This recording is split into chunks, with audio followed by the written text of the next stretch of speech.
before you tonight with a heavy heart. Once again, it is in contemplating a deeply tarnished 4th of July weekend that we have come together at the time when all that what the 4th of July stands for is crumbling right before our eyes. The Supreme Court of the United States has once more deeply scarred the principles of dignity and individual freedom that this country has forever professed to represent, to defend, to be a beacon for in the world. In doing so, in desecrating the principles of our Declaration of Independence, our Declaration of Independence and the Constitution that was meant to uphold them, they have declared war on American democracy. They have sided with a body politics whose purpose and aim are to install a minority authoritarian government of white Christian corporate power and eradicate the very notion our founders embedded in the said Constitution that a government legitimacy derives from the consent of the governed.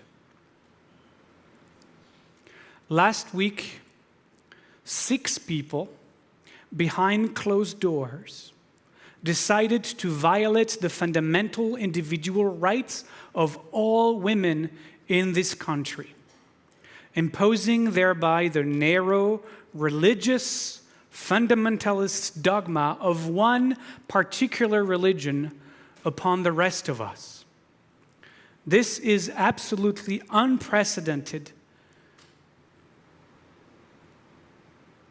in all that our Constitution and the principles of separation of church and state stand for, and it opens the floodgates for the final chapter of the creation of said Christian, white, patriarchal, corporate plutocracy here in America. Now, before I delve more deeply into the specific Jewish concerns of the repeal of Roe v. Wade, let me remind all of us, that this is not the only decision that has come down since we last met for Shabbat services that furthers the dismantlement of our democracy. By the time the overturning of Roe v. Wade decision hit the news networks last Friday, though it seems it was a millennia ago, we had already forgotten 2 other decisions that had been publicized just days before. One, the Supreme Court sided against the state of Maine to allow taxpayer money to fund religious schools, and just last Monday against a Washington state school district here to allow teachers' prayer in public school, thereby weakening again the now vanishing or nearly extinct principle of separation of church and state that will, we know that, we Jews know that, will disproportionately promote right-wing conservative Christians and evangelicals in contrast to the more progressive and liberal version of said religions who still believe in such principle. 2, the Supreme Court struck down a 100-year-old New York state law that restricted carrying a concealed handgun outside the home. a decision making it the widest expansion of gun rights in decades. In the context that we know of a deeply divided America, where people fear each other deeply, and as we have seen, are prepared to kill each other for their political ideals, this guarantees a rise in gun violence, and therefore a greater demand in policing and security, as well as, we will find out, armed vigilantes and militias. We could be months away from seeing forms of a police state in many states of the Union. In the meantime, along with this, we are seeing the rise of brown shirts, new versions of the stormtroopers of old, attached to the alt-right branch of the Republican Party, as they were to the Nazi Party, resurging on our streets or storming the capital of our nation, as we saw on January 6, less than 18 months ago. Also, as we saw just days ago in Coeur d'Alene, Idaho, where 31 armed white nationalist Patriot Front, I call them stormtroopers, intended to attack the Pride in the Park event. Why? Because they thought that in the red state of Idaho, they would not be stopped. Just like the brown shirts in Germany were not stopped when they beat up LGBTQ people and Jews on the streets. And this analogy, unfortunately, is no longer too far-fetched. The Patriot Front, white supremacists, were wrong in their assumption this time. They won't be next time. And don't get me started on yesterday's Supreme Court ruling against the EPA that in our dysfunctional political system and a Republican Party sold out to corporate greed and its life-destroying plunder reduces, put it mildly, our government's and its institutions' ability to protect us, you and me, my children's and yours, from the devastation of climate change, and pushes us one step closer to science's prediction of the cataclysm of a warming planet as a species extinction event. In 1949, it was the Supreme Court Justice Robert H. Jackson, in a dissent opinion on a free speech case, who wrote, "The Constitution isn't a suicide pact." The Constitution isn't a suicide pact. He must be rolling in his grave right now. Now, when it comes to abortion, let me be absolutely clear. And I stand fully behind the local JCRC Jewish Federation statement that I signed on behalf of Bet Aleph, and which stated that prohibiting access to abortion is contrary to Jewish law. Let me say that again. Prohibiting access to abortion is contrary to Jewish law, traditions, and our people's ultimate values of protecting life, which, by the way, few of us know this. As far as Jewish law is concerned, life begins with the actual birthing process at crowning. Now, of course, there are various minority rabbinic opinions in Jewish law around abortion, as they are around any other topic. This is, after all, Jews and rabbis having conversations.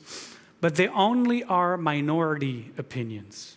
What is consistent is that if pregnancy endangers a woman's health, even if her life isn't in danger, Jewish law permits and in most cases mandates abortion.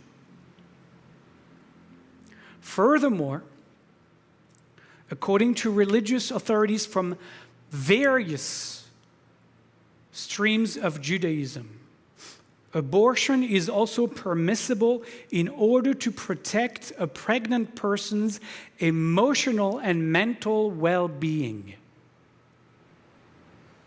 To protect a pregnant woman's emotional and mental well-being, or when the pregnancy is the result of forbidden sexual union.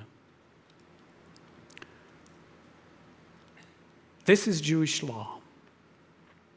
Therefore, any law in any state that limits or bans abortion restricts Jewish women's ability to make this personal decision in accordance with our religious beliefs. It is abundantly clear that the Supreme Court's decision to repeal Roe v. Wade reflects the growing influence of policymakers in courts, state legislatures, and governors' offices in many areas of our nation to shape public policy according to a particular religious viewpoint that privileges patriarchy and white supremacy and interferes with the religious freedoms of others. This was the statement, I added a few sentences here and there, of the Jewish Federation here in Seattle last week. What is also abundantly clear is that this national debate around abortion that we suffered through for years has sought to exclusively promote Christian beliefs, as Jews don't define life with a first detected heartbeat, as I just told you. It was always a false debate that were thrashed upon us when we didn't have any connection with the Christian version of this debate. It therefore is an assault first on the First Amendment with regards to the Establishment Clause, the one that prohibits government from establishing one religion over another, as this does, and the Free Exercise Clause, protecting us to exercise our religion as we please. Second, it is an assault on Judaism by our anti-Semitic Christian overlords who de facto challenge as false or reject as irrelevant Jewish law and Jewish scriptures, actually the Bible itself, and definitely rabbinic law. Now, make no mistake, along with the attack on women's bodies that this overturning represents, it is also an attack on Jewish bodies by a Christian majority at a time when the plague of Christian anti-Semitism is being globalized and weaponized, placing Jewish lives everywhere in harm's way once again. The gravest danger for Jews, as I have shown during my class on anti-Semitism, is when anti-Semitism becomes structural, becomes state-sponsored.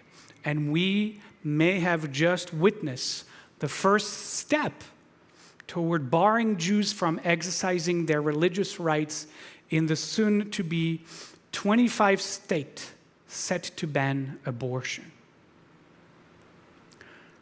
Now, this goes to the core of the unconstitutionality of the court's decision, the flagrant abrogation by the members of this now illegitimate court of the central principles upon which this country was founded. If the conservative Supreme Court's ideology that it now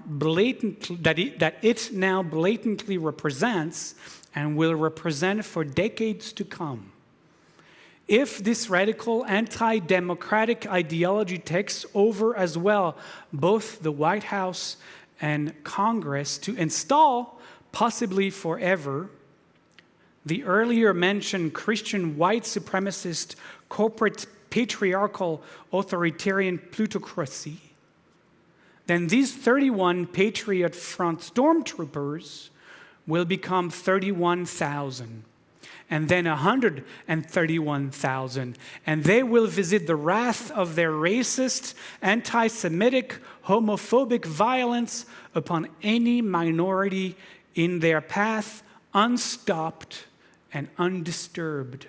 And if you think that I have lost my mind, that it couldn't happen here in America, then you don't know your own history and you are forgetting that it is already happening right here in America.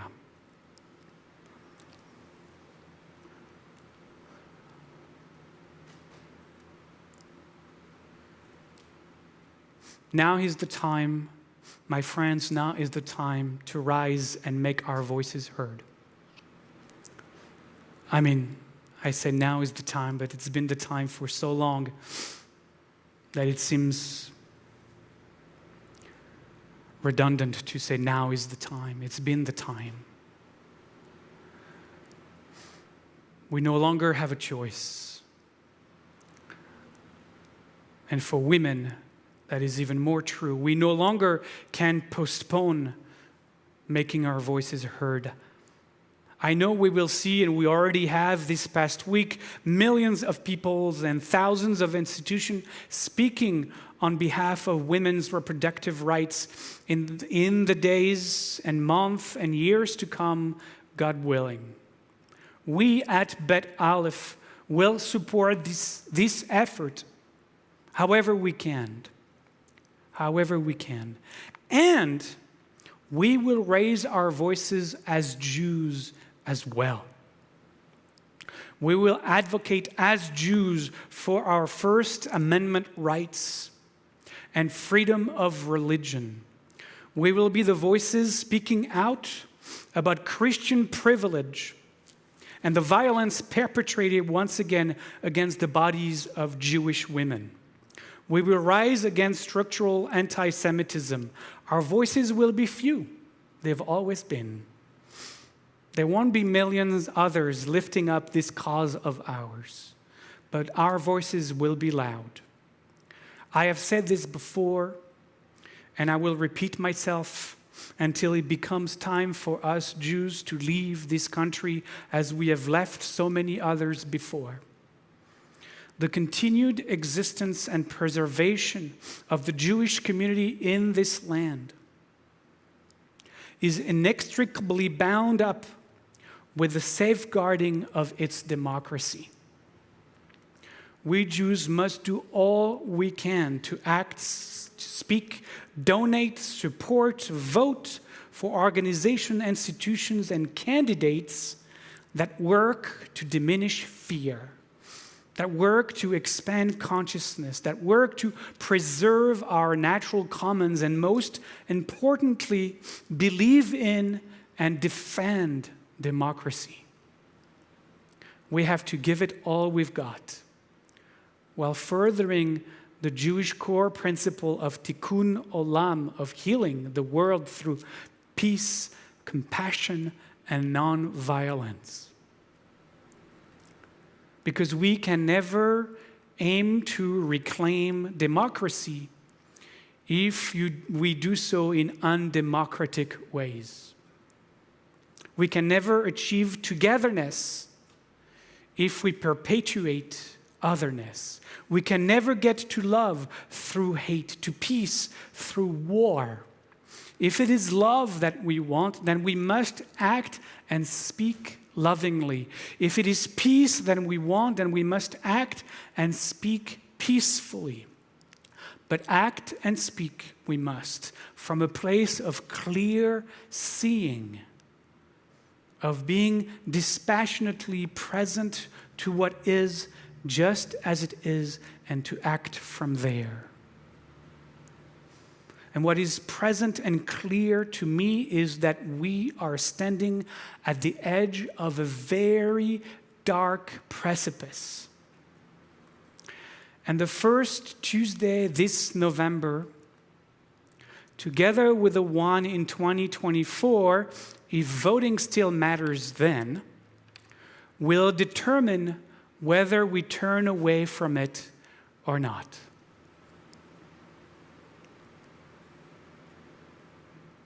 Monday is the 4th of July. But somehow I don't think it's about barbecues and fireworks this time.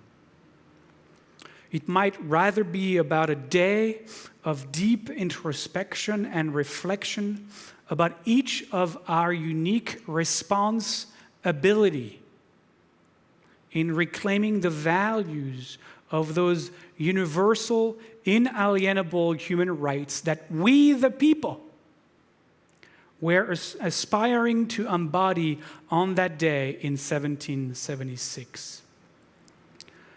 We may yet get there, but since no one else is coming to save us, it will take all of us to see it through. Ken Yehi Ratzon. Amen.